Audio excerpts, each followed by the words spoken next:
আলহামদুলিল্লাহি ওয়াহদাহ ওয়াসসালাতু ওয়াসসালামু মান লা নাবিয়্যা বা'দাহ ওয়া আলা আলিহি ওয়া সাহবিহি আজমাইন। সুপ্রিয় দর্শক শ্রোতা, সুপ্রিয় উপস্থিতি, পবিত্র কুরআনুল কারীমের ৮৯তম সূরা সূরা আল ফজর। ইনশাআল্লাহ আমি আপনাদের সামনে আজ সূরা ফজরের অনুবাদ, সংক্ষিপ্ত ব্যাখ্যা, মূল বক্তব্য এবং শানে নজুল নিয়ে আলোচনা করব। আল্লাহ পাক রব্বুল আলামিনের নিকট তৌফিক কামনা করে শুরু করছি আজকের আলোচনা। প্রথমে আমরা সূরা আল ফজরের তিলাওয়াত শুনে নেই। বিসমিল্লাহির রহমানির রহিম। ওয়াল ফজরি ওয়া লায়ালিন আশর ওয়াশ শাফঈ ওয়াল ওয়াতরি ওয়াল লাইলি ইযা ইয়াসর هل في ذلك قسم لذي حجر ألم تر كيف فعل ربك بعاد إرم ذات العماد التي لم يخلق مثلها في البلاد وثمود الذي جاب الصخر بالواد وفرعون ذي الأوتاد الذين طغوا في البلاد فأكثروا فيها الفساد فصب عليهم ربك صوت عذاب إن ربك لبالمرصاد فأما الإنسان إذا ما ابتلاه ربه فأكرمه ونعمه فيقول ربي أكرمن وأما إذا ما ابتلاه فقدر عليه رزقه فيقول ربي أهانن كلا بل لا تكرمون اليتيم ولا تحاضون على طعام المسكين وتأكلون التراث أكلا لما وتحبون المال حبا جما كلا إذا دكت الأرض دكا دكا وجاء ربك والملك صفا صفا وجيء يومئذ بجهنم يومئذ يتذكر الإنسان وأنى له الذكرى يقول يا ليتني قدمت لحياتي فيومئذ لا يعذب عذابه أحد ولا يوثق وثاقه أحد يا أيتها النفس المطمئنة ارجعي إلى ربك راضية مرضية فادخلي في عبادي وادخلي جنتي। সূরাটির সরল অনুবাদ। ফজরের কসম, 10 রাত্রির কসম, জোর ও বেজোরের এবং রাতের কসম যখন তা বিদায় নিতে থাকে। এর মধ্য থেকে কোনো বুদ্ধিমানের জন্য কি কোনো কসম আছে? তুমি কি দেখনি তোমার রব সুউচ্চ স্তম্ভের অধিকারী আদ ও ইরামের সাথে কিরকম ব্যবহার করেছেন? যাদের মতো কোনো জাতি দুনিয়ার কোনো দেশে সৃষ্টি করা হয়নি। আর সামুদের সাথে যারা উপত্যকায় পাথর কেটে গৃহ নির্মাণ করেছিল। আর কিলকধারী ফেরাউনের সাথে এরা দুনিয়ার বিভিন্ন দেশে বড়ই সীমালঙ্ঘন করেছে, সেখানে বহু বিপর্যয় সৃষ্টি করেছে। অবশেষে তোমার রব তাদের উপর আযাবের কষাঘাত করলেন। আসলে তোমার রব ওত পেতে আছেন। কখনোই নয়, বরং তোমরা এতিমের সাথে সম্মানজনক ব্যবহার করো না এবং মিসকিনকে খাবারের জন্য পরস্পরকে উৎসাহিত করো না। তোমরা মিরাসের সব ধন সম্পদ সম্পূর্ণরূপে খেয়ে ফেলো এবং ধন সম্পদের প্রেমে তোমরা মারাত্মকভাবে বাধা পড়েছ। কখনোই নয়, পৃথিবীকে যখন চূর্ণ বিচ্ছুন্ন বালুকাময় করে দেওয়া হবে এবং তোমার রব এমন অবস্থায় দেখবেন যখন ফেরেশতারা সারিবদ্ধভাবে দাঁড়িয়ে থাকবে। সেদিন জাহান্নামকে সামনে আনা হবে। সেদিন মানুষ বুঝবে, কিন্তু তারা বুঝতে পারায় কী লাভ। সে বলবে, হায়, যদি আমি নিজের জীবনের জন্য কিছু আগাম ব্যবস্থা করতাম। সেদিন আল্লাহর যে শাস্তি দেবেন তেমন শাস্তি কেউ দিতে পারবে না, এবং আল্লাহ যে বাঁধনে আল্লাহর যেমন বাঁধবেন আর কেউ তেমন বাঁধতে পারবে না।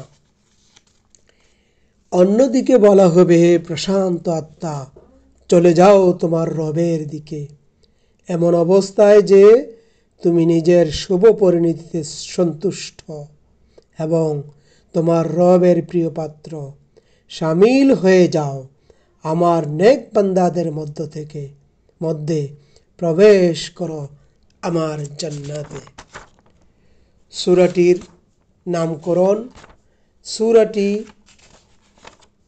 সূরার প্রথম আয়াত থেকে এর নামকরণ করা হয়েছে আল ফজর। অল ফাজরি এই শব্দ থেকে এর নামকরণ করা হয়েছে সূরা আল ফজর। এই সূরার বিষয়বস্তু থেকে জানা যায় এটি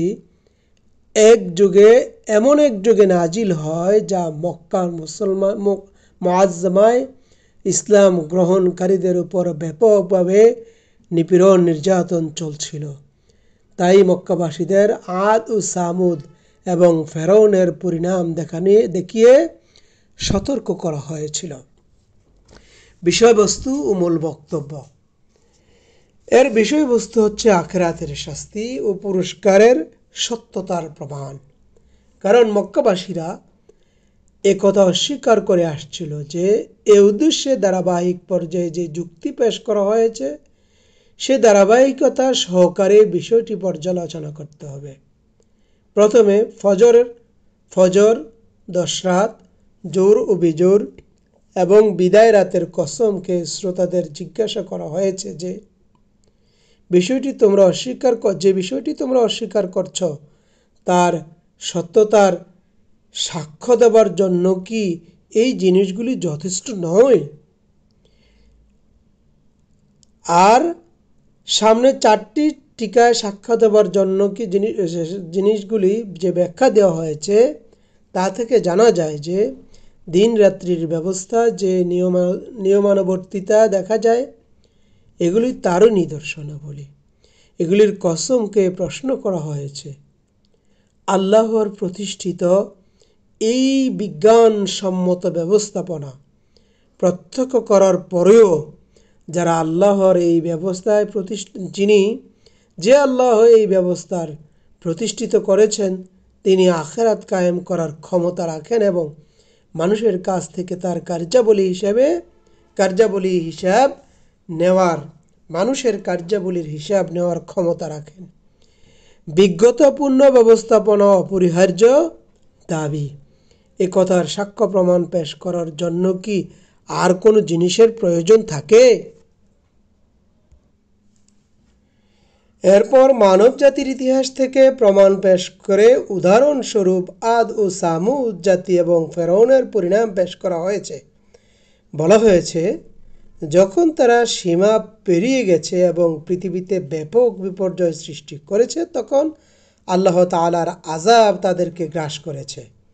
একথা প্রমাণ করে যে কোনো অন্ধ বধির শক্তি বা বিশ্ব ব্যবস্থা পরিচালনা করছে না এবং এ দুনিয়াটা কোনো অথর্ব রাজার মগের মূল্যক নয়, বরং একজন মহাবিজ্ঞ ও মহাজ্ঞানী শাসক এই বিশ্বজাহানের উপর কর্তৃত্ব করছেন।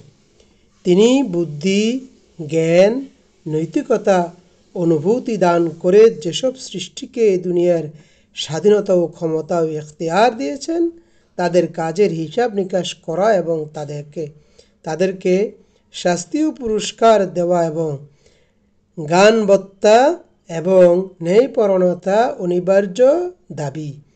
মানব ইতিহাসের বিভিন্ন পর্যায়ে আমরা এর অবিচ্ছিন্ন প্রকাশ দেখি।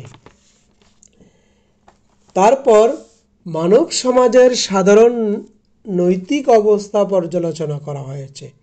এর মধ্যে আবার জাহিলিয়াতের অবস্থা সে সময় সবার সামনে বাস্তবে সুস্পষ্ট ছিল, বিশেষ করে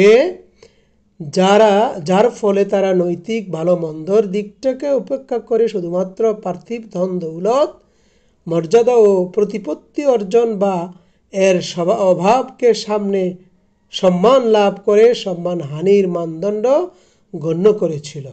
তারা ভুলে গিয়েছিল সম্পদশালী কোনো পুরস্কার নয় এবং আর্থিক অভাব অনটন কোনো শাস্তি নয়, বরং এই দুই অবস্থায় মহান আল্লাহ তাআলা মানুষকে পরীক্ষা নিচ্ছেন। সম্পদ লাভ করে মানুষ কি দৃষ্টিভঙ্গি ও কর্মনীতি অবলম্বন করে এবং আর্থিক অনটন ক্লিষ্ট হয়ে সে কেমন পথে চলে, এটা দেখাই তার উদ্দেশ্য। 2. লোকদের সাধারণত কর্মনীতি ও পিতার মৃত্যুর সাথে সাথেই তাদের সমাজে এতিম ছেলেমেয়েদের চরম দুরবস্থার সম্মুখীন হয়। গরিবদের খবর নেওয়া এবং তাদের পক্ষে কথা বলার একটি লোকও পাওয়া যায় না। যার ক্ষমতা থাকে সে মৃত ব্যক্তির সমস্ত সম্পত্তি গ্রাস করে। দুর্বল হকদারদের দেখিয়ে দেওয়া হয়। অর্থ ও সম্পদের লোভ একটি দুর্নিবার ক্ষুধার মতো মানুষকে তাড়া করে ফেরে। যত বেশি পাওয়া যায় তবুও তার পেট ভরে না। দুনিয়ার জীবনে যেসব লোক এই ধরনের কর্মনীতি অবলম্বন করে তাদের কাজের হিসাব নেওয়া সঙ্গত লোকদের কাছ থেকে স্বীকৃতি আদায় করাই হচ্ছে এর সমালোচনার উদ্দেশ্য। সবশেষ স্পষ্ট হয় যে আল্লাহ সুবহানাহু তাআলা স্পষ্ট ভাষায় বলেছেন, সমালোচনা ও হিসাব নিকাশ অবশ্যই হবে। আর সেদিন হিসাব নিকাশ হবে যেদিন আল্লাহ তাআলার আদালত কায়েম হবে। শাস্তি পুরস্কার অস্বীকারীদেরকে হাজার বুঝালেও আজ তারা যে কথা মেনে নিতে পারছে না, সেদিন তাদের বোধগম্য হবে, কিন্তু তখন বুঝতে পারার কোনো লাভ হবে না।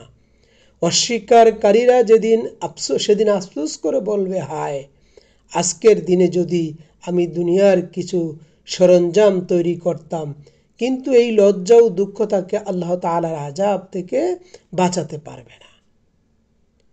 তবে সে সকল লোক আসমানি কিতাব ও আল্লাহর নবীগণের প্রেষকৃত সত্যপূর্ণ মানসিক নিশ্চয়তা সহকারে মেনে নিয়েছিল, আল্লাহ তাআলা তাদের প্রতি সন্তুষ্ট হবেন এবং তারাও আল্লাহর প্রদত্ত প্রতিদান পেয়ে সন্তুষ্ট হবে। তাদের আহ্বান জানানো হবে, তোমরা তোমাদের নিজেদের রবের প্রিয় বান্দাদের অন্তর্ভুক্ত হও এবং জান্নাতে প্রবেশ করো। টিকা 1। এই আয়াতগুলির ব্যাখ্যায় মুফাসসিরিন কিরামগণ ব্যাপক মতবিরোধ ব্যক্ত করেছেন। এমনকি জোর ও বেজোর সম্পর্কে 36টি বক্তব্য পাওয়া যায়। কোনো কোনো বর্ণনায় এগুলোর ব্যাখ্যা রাসূলুল্লাহ সাল্লাল্লাহু আলাইহি সাল্লামের সাথেও সম্পর্কিত করা হয়েছে, কিন্তু আসলে রাসূল সাল্লাল্লাহু আলাইহি সাল্লাম থেকে কোনো ব্যাখ্যা প্রমাণিত নেই। নয়তো তার ব্যাখ্যার পর সাহাবে কিরাম, তাবেঈন এবং পরবর্তী তাফসীরকারকদের মধ্যে কোনো একজনও এই আয়াতগুলির ব্যাখ্যা নির্ধারণ করার সাহস করতেন না।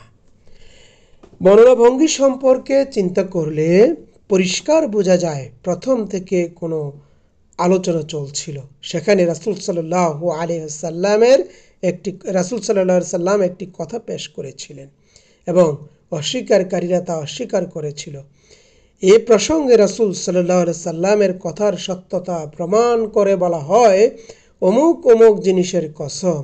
এর অর্থ ছিল এই জিনিসগুলি কসম খাও যা কিছু মুহাম্মদুর রাসূলুল্লাহ সাল্লাল্লাহু আলাইহি সাল্লাম বলেছেন সব সত্য।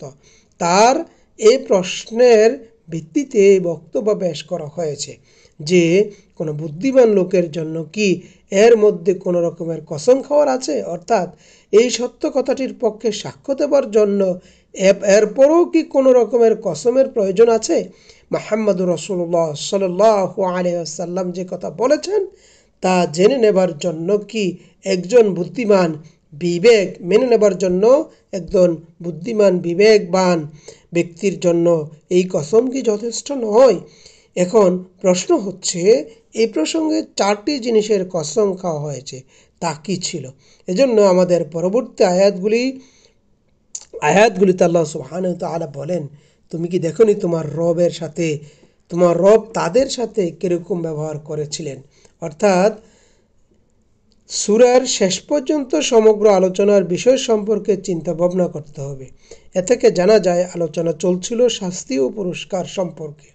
মক্কাবাসীরা এ কথা অস্বীকার করেছিল। রাসূল সাল্লাল্লাহু আলাইহি ওয়াসাল্লাম তাদের থেকে এই স্বীকৃতি আদায় করার জন্য অনবরত তাদের দাওয়াত ও উপদেশ দিয়ে যাচ্ছিলেন।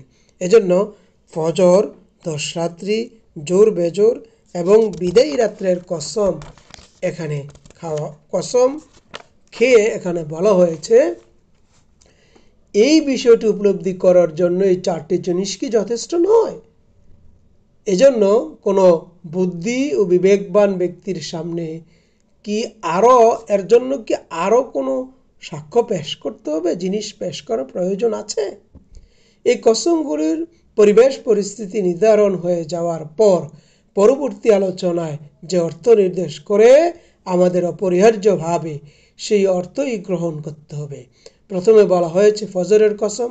ফজর বলা হয় প্রভাত হয়ে যাওয়াকে, অর্থাৎ যখন রাতের অন্ধকার ভেদ করে দিনের আলোকরশ্মি পূর্ব দিগন্তে একটি সাদা রেখার মতো আত্মপ্রকাশ করে।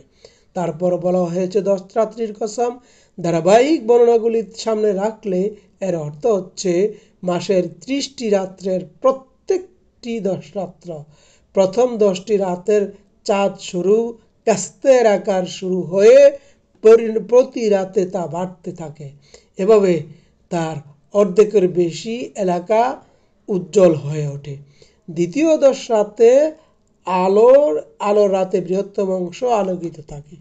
শেষ 10 রাত্রে চাঁদ আস্তে আস্তে একেবারে ছোট হয়ে যেতে থাকে। এই রাতগুলি বেশিরভাগ অন্ধকারে ডুবে যেতে থাকে। এমনকি মাসের শেষ রাত্রটি পুরোপুরি অন্ধকার থাকে। আর এরপর বলা হয় জোর ও বেজোরের কসম। জোর ও বেজোরের কসম বলা হয় এমন সংখ্যাকে যাকে দুটি সমান ভাগে ভাগ করা যায়। যেমন জোর হলো 2, 4, 6, 8, 10। অন্যদিকে বেজোর বলা হয় যাকে সমান ভাগে দুভাগ করা যায় না, যেমন 1, 3, 5, 7, 9। সাধারণভাবে দেখলে এর অর্থ হতে পারে বিশ্বজাহানের সমগ্র জিনিস, কারণ প্রতিটি জিনিস হয় জোর নাই বেজোর। কিন্তু যেখানে যেহেতু দিন ও রাতের কথা বলা হচ্ছে, তাই বিষয়বস্তুর সাথে সম্পর্কিত প্রেক্ষিতে এখানে জোর ও বেজোর মনে হচ্ছে দিন রাত্রির পরিবর্তন। অর্থাৎ মাসের তারিখ 1 থেকে 2, 2 থেকে 3 হয়ে যায়, আর প্রত্যেকটি পরিবর্তনের একটি নতুন অবস্থায় সৃষ্টি হয়। সর্বশেষ বলা হয়েছে রাতের কসম, যা বিদায় নিতে থাকে। অর্থাৎ সূর্য ডুবার পর থেকে পৃথিবীর বুক অন্ধকার হয়ে যায় এবং তার অবসান ঘটেছে, আলোকময় উষার উদয় হতে যাচ্ছে। এখানে মুহাম্মদুর রাসূলুল্লাহ সাল্লাল্লাহু আলাইহি ওয়াসাল্লাম শাস্তি ও পুরস্কারের যে খবর দিচ্ছিলেন তার সত্যতা প্রমাণ করার জন্য এই 4টি জিনিসের কসম খাওয়া হয়েছে। তাদের উপর একেবারে সামগ্রিকভাবে দৃষ্টিপাত করুন। এসব জিনিস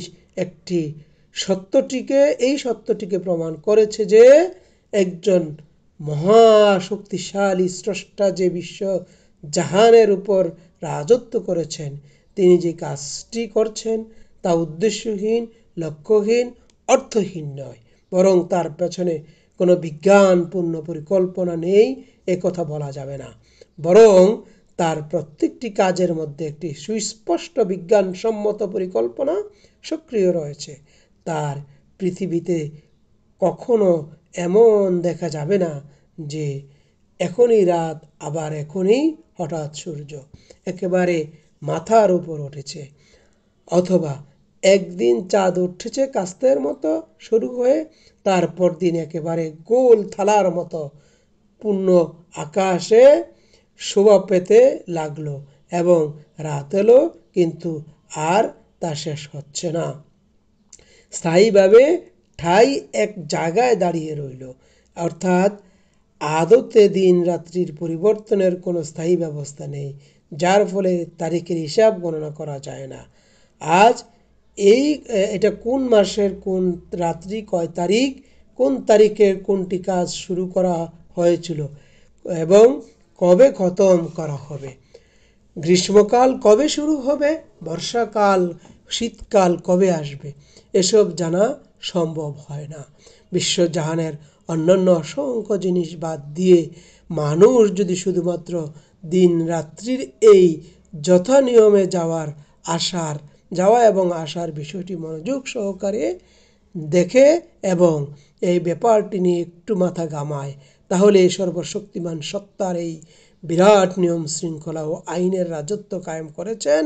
এই নিয়ম কানুন শৃঙ্খলার সাথে এখানে সৃষ্টিজীবের অসংখ্য স্বার্থ কর্মপ্রবাহ জড়িত, তার সাক্ষ্য প্রমাণ সে এরই মধ্যে পেয়ে যাবে। এখনই এই ধরনের জ্ঞানবান বিজ্ঞানময় এবং মহাশক্তির স্রষ্টা আখিরাতের শাস্তি পুরস্কার দেওয়ার যে বিষয়টি যদি দুনিয়ার কোনো মানুষ অস্বীকার করে, তাহলে সে দুটি নির্বুদ্ধিতার মধ্য থেকে কোনো একটি অবশ্যই লিপ্ত, কোনো একটিতে সে অবশ্যই লিপ্ত। হয় সে তার ক্ষমতার অস্বীকার করেছে, মনে করে তিনি এই অকল্পনীয় নিয়ম শৃঙ্খলা সহকারে এই বিশ্বজাহান সৃষ্টি করার ক্ষমতা রাখেন, কিন্তু মানুষকে পুণ্যবান সৃষ্টি করার তার শক্তি ও পুরস্কার দান করার ক্ষমতা নেই। তাই অথবা সে জ্ঞানবত্তা ও বিজ্ঞানময়তা অস্বীকার করে এবং তার সম্পর্কে কথা মনে করে নিয়েছে যে তিনি মানুষকে দুনিয়ায় বুদ্ধি বিবেক ও ক্ষমতা এখতিয়ার দিয়ে সৃষ্টি করেছেন, ঠিকই, কিন্তু তিনি কখনো তার কাছ থেকে এই বুদ্ধি বিবেক ক্ষমতা এখতিয়ারকে সে কিভাবে কাজে লাগিয়েছে তার হিসাব নেবেন না, আর তিনি ভালো কাজের পুরস্কার দেবেন না এবং খারাপ কাজের শাস্তি দেবেন না। এই দুটি কথার কোনো একটিকে সে মেনে নিলে একজন প্রথম শ্রেণীর মানুষ বা প্রথম শ্রেণীর নির্বোধের পরিচয় সে দিবে, এবং সেই হলো একজন সঠিক নির্বোধ। দ্বিতীয় ব্যাখ্যা বলা হয়েছে, দিন এবং রাত্রির আবর্তনের ব্যবস্থা থেকে শাস্তি ও পুরস্কারের বিধানের প্রমাণ পেশ করার পর এখন তার নিশ্চিত সত্য হবার ব্যাপারে মানুষের ইতিহাস থেকে প্রমাণ পেশ করা। ইতিহাসের কয়েকটি পরিচিতি জাতি কর্মপদ্ধতি এবং তাদের পরিণাম উল্লেখ করা হয়েছে। একথা বলার উদ্দেশ্য এই যে এই বিশ্বজাহানে কোনো অন্ধ বধির প্রাকৃতিক আইনের ভিত্তিতে পরিচালিত হচ্ছে না, বরং এক বিজ্ঞানময় আল্লাহ এই সমগ্র ব্যবস্থার পরিচালনা করছেন। আর এই আল্লাহ সার্বভৌমত্ব কৃতিত্বের মধ্যে তোমরা যাকে প্রাকৃতিক আইন মনে করো, কেবলমাত্র সেই আইনটি সক্রিয় নেই, বরং এই সাথে একটি নৈতিক আইনও এখানে সক্রিয় রয়েছে, যার অনিবার্য দাবি হচ্ছে কাজের প্রতিফল এবং শাস্তি ও পুরস্কার দান। এই আইন যে সক্রিয় রয়েছে তার চিহ্ন এই দুনিয়াতেই আমরা বারবার প্রকৃতি ও স্বভাব সৃষ্টিগতভাবে জানতে পেরেছি। এখানে যে জাতি আখিরাতের ব্যাপারে নিশ্চিত হয়ে যায় এবং আল্লাহর শাস্তি ও পুরস্কার ভয় না করেই নিজের জীবন ব্যবস্থা পরিচালনা করছে, পরিণামে বিপর্যস্ত হয়েছে এবং বিপর্যস্ত সৃষ্টিকারী রূপে আত্মপ্রকাশ করেছে। আর যে জাতি এ পথ চলেছে বিশ্বজাহানের রব এবং তার উপর শেষ পর্যন্ত আযাবের চাবুক বর্ষণ করেছে। মানুষের ইতিহাসে এই ধারাবাহিকতার অভিজ্ঞতার দুটি কথা সুস্পষ্টভাবে প্রমাণ করেছে। এক, আখিরাতকে অস্বীকার করার কারণে প্রত্যেকটি জাতির বিপথে পরিচালিত হয়েছে এবং শেষ পর্যন্ত তাকে ধ্বংস আবর্তে নিক্ষেপ করা হয়েছে। কাজেই আখিরাত একটি যথার্থ সত্য। প্রত্যেক সত্যের সাথে সংঘর্ষে লিপ্ত হবার যে ভয়াবহ পরিণাম, এর সাথে সংঘর্ষে লিপ্ত হওয়ার ফলও তাই। 2, কর্মফল সম্পর্কে কোনো এক সময় পূর্ণমাত্রায় দেওয়া হবে, কারণ বিপর্যয় ও বিকৃতি শেষ পর্যন্ত এসে আযাবের চাবুক যাদের উপর বর্ষিত হয়েছে, তাদের পূর্বে শত শত বৎসর পর্যন্ত বহু লোক এই বিপর্যয়ের বীজ বপন করে এই দুনিয়া থেকে বিদায় নিয়েছে এবং তাদের উপর কোনো আযাব আসেনি। আল্লাহ তাআলার ইনসাফের দাবি এই যে কোনো এক সময় তাদের সবাইকে জিজ্ঞাসাবাদ করা হোক এবং তারা কৃতকর্মের ফল ভোগ করুক। কোরআন মজিদে আখিরাতের ব্যাপারে এই ঐতিহাসিক ও নৈতিক যুক্তি বিশ্লেষণ করে বিভিন্ন জায়গায় বলা হয়েছে। সব জায়গায় আমি এর ব্যাখ্যায় বলেছি। উদাহরণস্বরূপ নিম্নোক্ত জায়গাগুলি দেখুন। তাফহিমুল কোরআনের সূরা আল আরাফের 5 থেকে 6 আয়াত, 6 নম্বর টিকা, সূরা ইউনূসের 12, সূরা হুদের 57 এবং 101, 105, 115 টিকা, সূরা ইব্রাহিমের 9 নম্বর টিকা, সূরা আন-নাহলের 66 এবং 86 নম্বর টিকা, সূরা আর-রুমের 8 নম্বর টিকা, সূরা সাবার 25, সূরা সাদের 29 এবং 30, সূরা মুমিনুনের 80, সূরা দুখানের 33 এবং 34, সূরা জাসিয়ার 27 এবং 28, সূরা কাফের 17 নম্বর টিকা এবং সূরা আল জারিয়ার 21 নম্বর টিকার মধ্যে এগুলি বিস্তারিত বলা হয়েছে। ব্যাখ্যা 3, আদে ইরাম বলতে আদ জাতির সেই প্রাচীন ধারাবাহিকতার কথা বোঝানো হয়েছে, যাকে কোরআন মজিদ ও আরবের ইতিহাসে আদে ইলা, প্রথম ইলা বলা হয়। সূরা আন-নাজমে বলা হয়েছে, ইন্নাহু আহলাকা আদানিল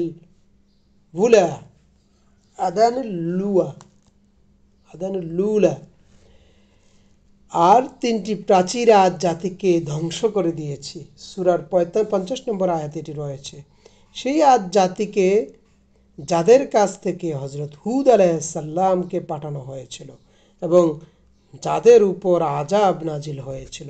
অন্যদিকে এই জাতির যেসব লোক আযাব থেকে রেহাই পাওয়ার পর নিজেদের জাতিসত্তার সমৃদ্ধি সাধন করেছিল, আরবের ইতিহাসে তাদেরকে আদে ইখরা বা দ্বিতীয় আদ নামে অবহিত করা হয়েছে। প্রাচীন আদ জাতিকে আদে ইরম বলার কারণ হচ্ছে এই যে তারা সিরিয়ার বংশজাত আদদের সেই বংশধারার সাথে সম্পর্কিত যাদের উদ্ভব হয়েছিল নূহ আলাইহিস সালামের নাতি ও শাম এর ছেলে ইরাম থেকে।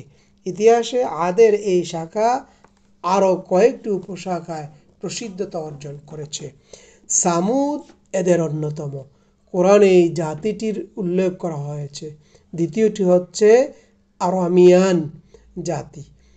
এরা প্রথমে সিরিয়ার উত্তর এলাকায় বসবাস করত। এদের ভাষা আরামি। সিরিয়ার ভাষাগুলোর মধ্যে এই ভাষাটি গুরুত্বপূর্ণ স্থান দখল করে আছে।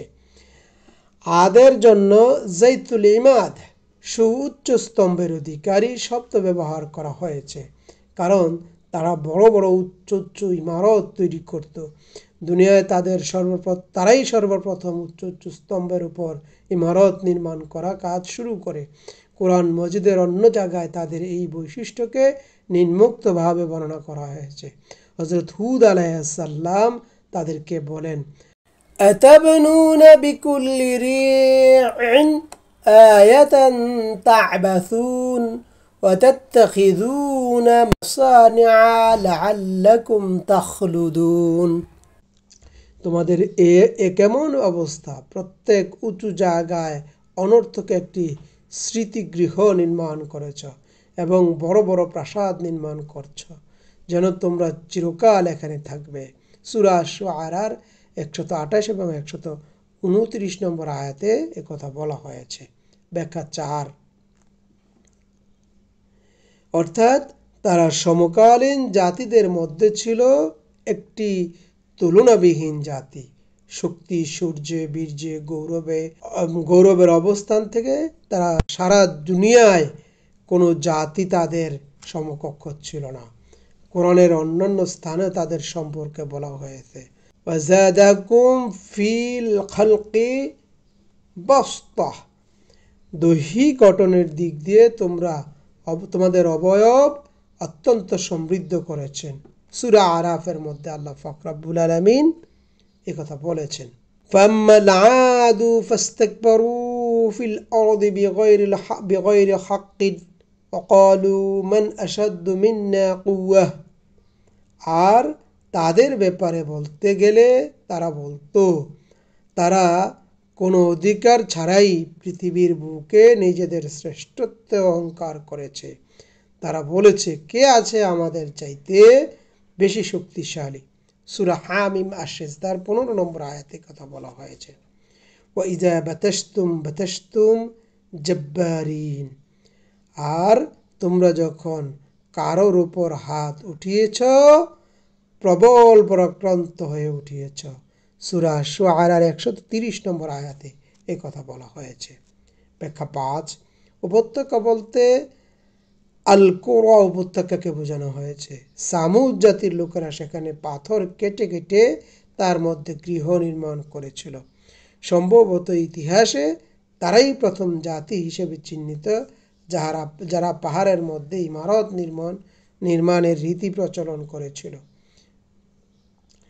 6, ফেরাউনের জন্য জুল আওতাদ কিলকধারী শব্দ ব্যবহার করে আগে সূরা সাদের 12 নম্বর আয়াতে এর ব্যবহার হয়েছে।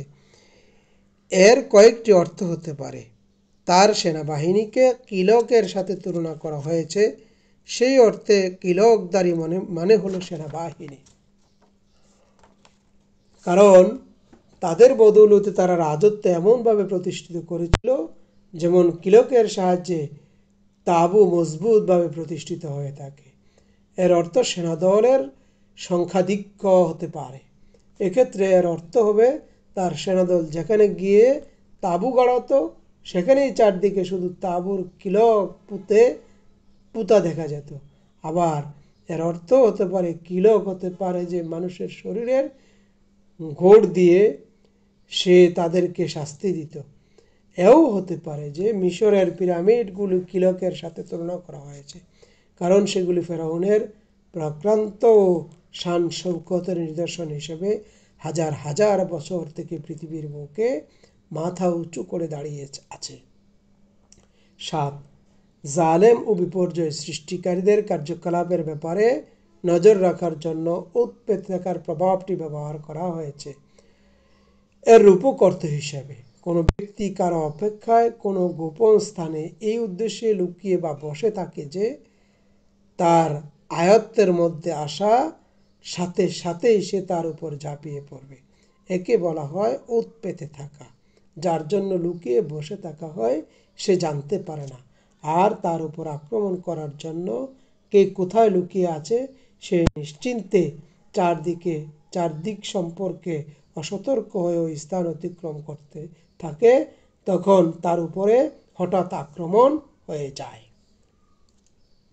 8, যেসব লোক দুনিয়ার জীবনে এই দৃষ্টিভঙ্গি কর্মনীতি অবলম্বন করেছে কখনো নেওয়া হবে কি কারণ থাকতে পারে। দুনিয়ার সব কাজ করার ক্ষেত্রে যখন মানুষ বিদায় নেবে তখন তার কাজের জন্য কোনো শাস্তি বা পুরস্কার লাভ করবে না। একে বুদ্ধি ও নৈতিকতা বৃত্তির দাবি বলে কেমন করে মনে করা যেতে পারে। 9 নম্বর ব্যাখ্যা বলা হয়েছে, এটি হচ্ছে মানুষের বস্তুবাদী জীবন দর্শন। এই দুনিয়ার ধন সম্পদ, ক্ষমতা, কর্তৃত্ব সে সব কিছুই মনে করে। এগুলি পেলে সে আনন্দে উল্লাসিত হয়ে যায় এবং বলে, আল্লাহ তাআলা আমাকে মর্যাদা দান করেছেন। আবার না পেলে বলে, আমাকে লাঞ্ছিত করেছেন, অপমানিত করেছেন। অর্থাৎ ধন সম্পদ, ক্ষমতা, কর্তৃত্ব পাওয়ার জন্যই তার মানদণ্ড ব্যবহার করা হয়েছে। ব্যাখ্যা 10 নম্বর ব্যাখ্যায় বলা হয়েছে, কখনোই মর্যাদা ও লাঞ্ছনা মানদণ্ড নয়। তোমরা মস্ত বড় ভুল করছ। একে সৎ ও চারিত্রিক মনোবৃত্তি ও অসৎ চারিত্রিক মনোবৃত্তির পরিবর্তে তোমরা মর্যাদা ও লাঞ্ছনাকে মানদণ্ড হিসেবে বানিয়েছ। 11 নম্বর ব্যাখ্যায় বলা হয়েছে, তার বাপ জীবিত থাকলে তার সাথে তোমরা এক ধরনের ব্যবহার করো, আর তার বাপ মারা যাবার সাথে সাথে প্রতিবেশীর সাথে, দূরের আত্মীয়দের তো দূরের কথাই নেই, চাচা মামা এমনকি বড় ভাই পর্যন্ত তাদের দিক থেকে মুখ ফিরিয়ে নেয়। ব্যাখ্যা 12, তোমাদের সমাজের গরিবদের আহার করানোর জন্য কোনো রেওয়াজ নেই। কোনো ব্যক্তি নিজে অগ্রসর হয়ে কোনো অভুক্তকে আহার করানোর উদ্যোগ নেয় না, অর্থাৎ ক্ষুধার্তদের ক্ষুধা নিবারণের জন্য চিন্তাই তোমাদের মনে আসে না, বরং এই ব্যবস্থা করার জন্য তোমরা পরস্পরকে উৎসাহিত করো না। ব্যাখ্যা 13, আরবে মেয়েদের ও শিশুদের এমনিতেই মিরাজ থেকে বঞ্চিত রাখা হতো। এর ব্যাপারে লোকেরা যেসব মত পোষণ করত তা ছিল এই যে, মিরাজ লাভ করার অধিকারী একমাত্র সব পুরুষের আছে যারা লড়াই করার এবং পরিবার লোকদের হেফাজত করার যোগ্যতা রাখে। এছাড়া মৃত ব্যক্তিদের উত্তরাধিকারীদের মধ্যে যে ব্যক্তি সবচেয়ে বেশি শক্তিশালী প্রভাবশালী হতো, সে নিশ্চিন্তে সমস্ত মিরাজ নিজের দখলে নিয়ে নিত, এবং যারা নিজেদের অংশ হাসিল করার ক্ষমতা রাখত না তাদের সবটা গ্রাস করে ফেলত। অধিকার ও কর্তব্যের কোনো গুরুত্বই তাদের ছিল না। 14, বৈধ ও অবৈধ হালাল হারামের কোনো পার্থক্যই তোমাদের কাছে নেই। যে কোনো পদ্ধতিতে সম্পদ অর্জন করা তোমাদের মোটেই ইতস্ত করো না। যত বিপুল পরিমাণ ধন সম্পদ তোমরা লাভ করো না কেন, তোমাদের লাভের ক্ষুধা মেটে না। ব্যাখ্যা 15, অর্থাৎ তোমাদের চিন্তা ভুল। তোমরা দুনিয়ায় যত জীবন যাপন করবে এসব কিছুই করতে থাকবে এবং তোমাদের কোনো জবাবদিহিতা করতে হবে না। এ কথা ঠিক নয়। যে শাস্তি পুরস্কারের বিষয়টি অস্বীকার করবে, তোমরা জীবন পদ্ধতি যে পুরস্কার এবং শাস্তির কথাটি অস্বীকার করে তোমরা জীবন পদ্ধতি অবলম্বন করছো, সেটিও কোনো অসম্ভব ও কাল্পনিক ব্যাপার নয়, বরং সে বিষয়টি অবশ্যই ঘটবে। ব্যাখ্যা 16, এখানে বলা হয়েছে যা আর রব্বুকা শব্দটির অনুবাদ হচ্ছে তোমার রব আসবেন। তবে আল্লাহ তাআলার জন্য এক জায়গা থেকে অন্য জায়গায় যাওয়ার কোনো প্রশ্নই ওঠে না, তাই একে রূপক করতে ব্যবহার করা হয়েছে। এর উদ্দেশ্য এমনই ধরনের একটি ধারণা যে সে সময় আল্লাহ তাআলার সার্বভৌমত্ব, কর্তৃত্ব, শাসন ও প্রতাপের নিদর্শনসমূহ পূর্ণরূপে প্রকাশিত হবে। দুনিয়ার কোনো শক্তি বাদশার সমগ্র সেনাদল এবং মন্ত্রী পরিষদ ও সন্তানদের আগমনের ঠিক ততটা প্রভাব ও প্রতাপ সৃষ্টি হয় না যতটা বাদশাহ নিজের দরবারে আগমনের সৃষ্টি হয়। এই বিষয়টি এখানে বোঝানো হয়েছে। 17, ইয়াউমাইযিন ইয়াতাযাক্কারুল ইনসান ওয়া আন্না লাহু যিকরা। এখানে দুটি অর্থ হতে পারে। এক, সেদিন মানুষ দুনিয়ার যা কিছু করে এসেছে তা স্মরণ করবে, সেজন্য লজ্জিত হবে, কিন্তু স্মরণ করায় ও লজ্জিত হওয়ায় কোনো লাভ হবে না। 2, সেদিন মানুষ সচেতন হবে, সে উপদেশ গ্রহণ করবে, সে বুঝতে পারবে নবীগণ তাকে যা বলেছিল তাই সত্য ছিল, সঠিক ছিল, তার কথা না মেনে নিয়ে সে বোকামি করেছে, কিন্তু সে সময় সচেতনতার কোনো লাভ হবে না। ব্যাখ্যা 18, প্রশান্ত আত্মা বলে মানুষকে বোঝানো হয়েছে কোনো প্রকার সন্দেহ সংশয় ছাড়াই পূর্ণ নিশ্চয়তা সহকারে ঠান্ডা মাথায় এক বা লা শারীক আল্লাহকে নিজের রব ও নবীগণ যে সত্য দিন নিয়ে এসেছেন তাকে নিজের জীবন বিধান হিসেবে গণ্য করেছে। আল্লাহ তাআলা এবং তার রাসূলের থেকে যে বিশ্বাস ও বিধান পাওয়া গেছে তাকে সে পুরোপুরি সত্য বলে মেনে নিয়েছে।